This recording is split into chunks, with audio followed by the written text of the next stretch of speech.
Hey everybody, this is today I am at Comic-Con Cape Town, joined by my good friend Sean Izaakse. How are you doing, sir? I could be better. I've got the con sickness, but I'm good otherwise. Yeah. No, the fact that you're pushing through to do this with me, to be here for everybody, it's applauding. Like Thanks, I'm man. applauding. Yeah, I don't want to take too much of your time. Just to get into it really quickly. Your Green Arrow run was some of the best content that I've read from DC over the last few years. Just tell us about this connection between yourself and Josh. So like Green Arrow, I'm super proud of. Out of my comic career so far, I think there's just something about working on Green Arrow that stood out more than some of the other characters. A lot of characters I worked on previously are all relatively new. They're like about maybe 10 years old and don't have that long a legacy. If you look at all the characters that win Champions, they're all relatively new. But the Arrow family is like, their characters I've followed for many years. And so when I got a chance to work on that, it was very much felt like a passion project. You know, getting to do redesigns and give these characters voices I felt they haven't had in a while.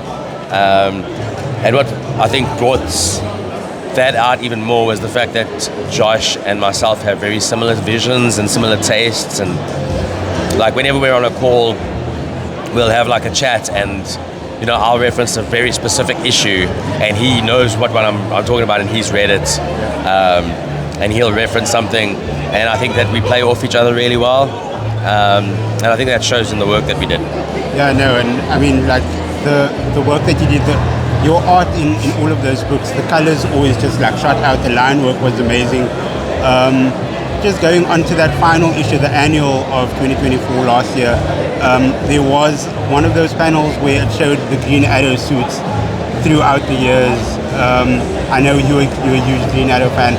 What was it like for the inner child, the child within, to be drawing something of that magnitude?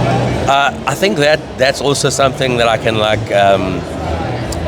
commend Josh on, because I think he, like myself, he sees himself as a fan, and I haven't discussed this with him, so this is me purely speculating, is that I think a lot of that stuff that he put in there, or not a lot, but it did serve the story, but the fact that the story was, you know, Green Arrow chasing that villain whose name for some reason I can't remember right now, Firestarter. Yeah.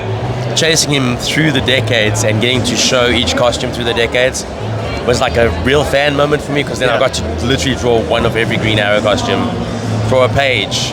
And I don't think he knows how much that meant to me, just being able to, like, you know, draw Mike Grell's Green Arrow, like Longbow Hunter's suit and so on. So like, yeah, that was just me just having the blast as a fan and being like, oh, okay, I can say I've drawn the 90s Green Arrow, even if it's just for a page. Yeah. Just moving, like we saw that Montas took over from the art side, just gone down, he took over from the writing side for Green Arrow. It's a more gritty, grounded feel now. Are you still following that line of comics? There's very few comics I can afford to follow right now. So unfortunately I did stop following that.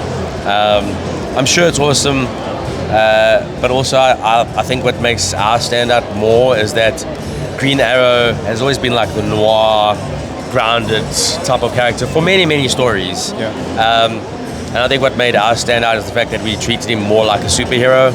You know, he was bright, he was funny, he was cocky, and it wasn't as gritty, but they've gone back to the gritty thing, which is fine. But I think that's what makes it a difference. But it's not because I don't like the book. I just have like very limited reading time, so I cherry pick whatever books I get to read. And unfortunately that one wasn't one of them. But fair enough. I've seen the art and stuff, and it looks great. Yeah. Just to pivot real quickly to Joshua Williamson, and he's basically brought you in to do some art for Superman. That must be a bucket list item really for you. It is, but it's also very stressful. Trying to draw Superman's face is, when you haven't practiced, it's very nerve-wracking. So I'm not 100% happy with the faces I've done. I think I said like yesterday in a panel, it takes at least 3 issues to get a feel for a character. and I've only done like 10 pages. So, you know, if I had to get a permanent Superman book to work on, I think the way I draw him and the way I'd approach the character would be very, very different to the pages I've done now. Even though the pages I've done now look amazing, I'm really, really happy with them. Okay, that's cool. And I mean, you've drawn Superman now in Challenges of the Unknown as well. That mini run concluded a couple of weeks ago. I certainly enjoyed that title because it's a bunch of unknowns that have actually such a pivotal role in this all-in absolute universe story that DC is busy telling. What was the sort of brief you were given in terms of what you can do, what you can't do, what's allowed, what's not allowed on your pages? You know what? I've been at this now for about 9 years.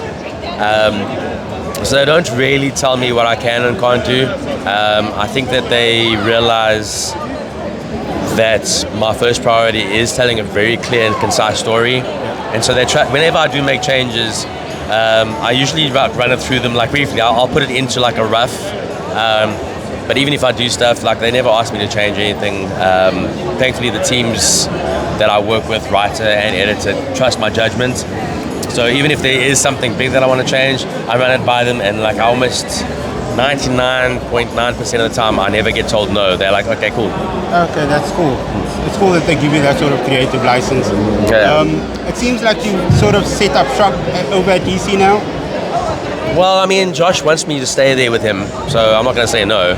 Yeah. Like, you know, I love working with a guy, and we currently are trying to put together a pitch for another series. I can't say anything else because we haven't gotten the green light yet. If we do get the green light, it will probably only get announced much later in the year and due for next year. But again, fingers crossed. We could get a message tomorrow saying it's not going to happen. So who knows? Is there anything that you can tell us in terms of, is this a mainline character? Is it a huge character? Is it like with Challenges of the Unknown? Those were relatively unknown characters. No. The characters in the pitch and the book series is well known. What else can I say? They are well known and very beloved by their fans. That's basically it. But it's they also kind of they can be a hard sell sometimes. Okay. But I feel if we can pull this off, they can be as big as the X-Men. Like I've always felt that. Wow.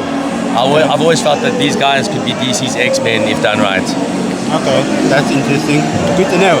Just flipping over to the Marvel side, Thunderbolts released this week.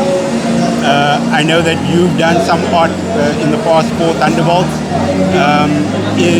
Have you managed to catch the movie yet? I haven't catched the movie yet. That's like Monday. I am actually.